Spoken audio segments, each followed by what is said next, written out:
Hey there, it's Jennifer from Contentment Questing, and as you can see, I am not home. We actually just got to a new campground and we are setting up. So since I sometimes do some camping videos, I wanted to kind of walk you through the process if you've never camped before. I'm going to do this with a camper because that's what we currently have. Some of the same steps apply to a tent, but I'm going to go through some very camper specific things first. The first thing that they're going to tell you when you go to a campsite is that they're all level.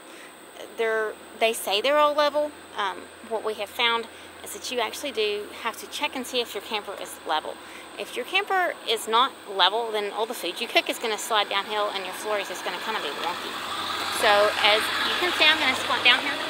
We have some boards here underneath the camper wheel, and those boards just kind of prop up one side of the camper so that it's nice and level, and if I cook in there, all my food is not sliding to one side of the pan and the floor is not really slanted, because that kind of gives you a really funny feeling. The next thing we did, and we've already done this step, is we unhitched the truck. To unhitch, and this will pretty much go for any trailer, so if you pulled any trailer before, you're probably going to go, yeah. So, the hitches, this handle up here turns and it moves this foot down here and raises and lowers the camper. So you want to make sure that your camper is level going this way and that way. So make sure that it's level both ways. One of the ways to do that is the front hitch. The other thing, I'm doing a video, baby, vlog. So the other thing is these back jacks. These back jacks help to stabilize the camper. And do you want to say hi? Hi. So the back jacks help to stabilize the camper, and they can also help with leveling it out a little bit. Right there, right? Yes, right there. And then we have a power source here. We've got two hookups at this particular campground. We've got power and we've got water. With these power boxes, I'm going to give you a little word to the wise, I guess, because wasps have been kind of bad this year. So I'm a little bit gun shy of wasps, but when I opened it, I used a stick. That way, if any wasps fly out, you can jump back. So when you open it for the first time, I was using a stick. Could just because I'm a little gun shy. But when you open it, these are fairly standard, and this is an American campground. You will see something like this. Put your stick down. If you plug it in and it doesn't go like I did, be sure that your breaker, don't touch that. Be sure that your breaker is, Titus, get your hand out of the way. Be sure that your breaker is on. Our air conditioning was not working when we first plugged it in. Flipped the breaker and it was good.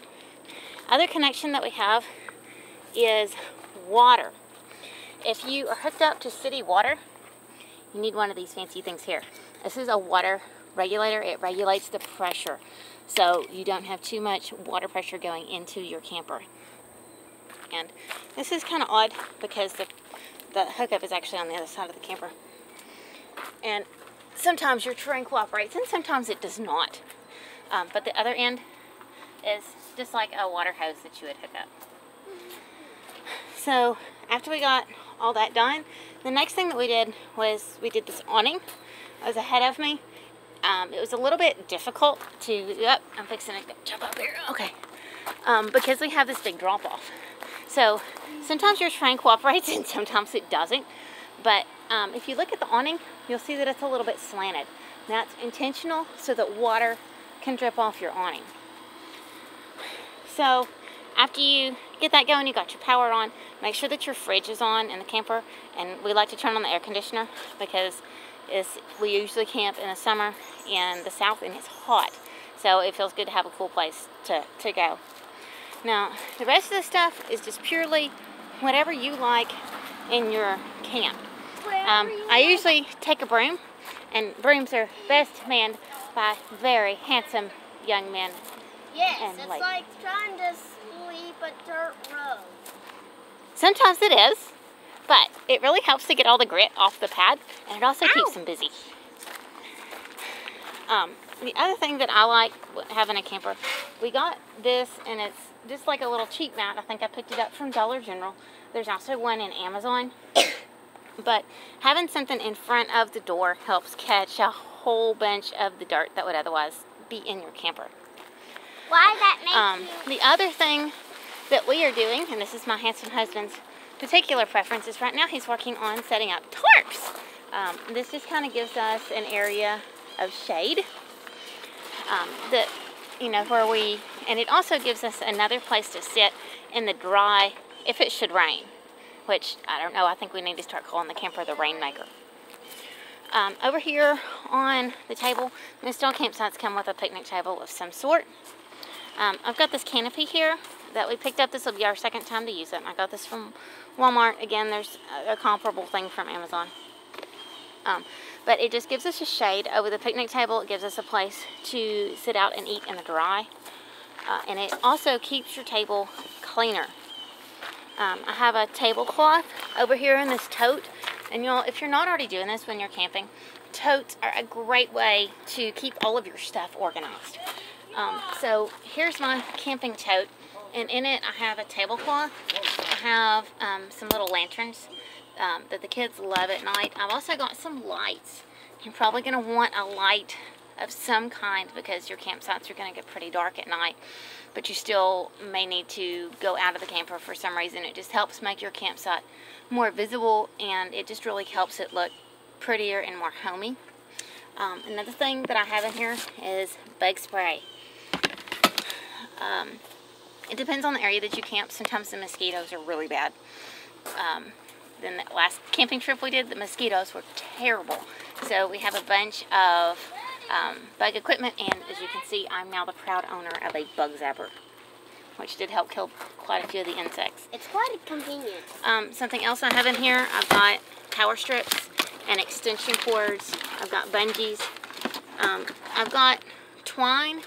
You will need a clothesline of some sort. What I have found works better is paracord. Because the twine is kind of flimsy and it'll break.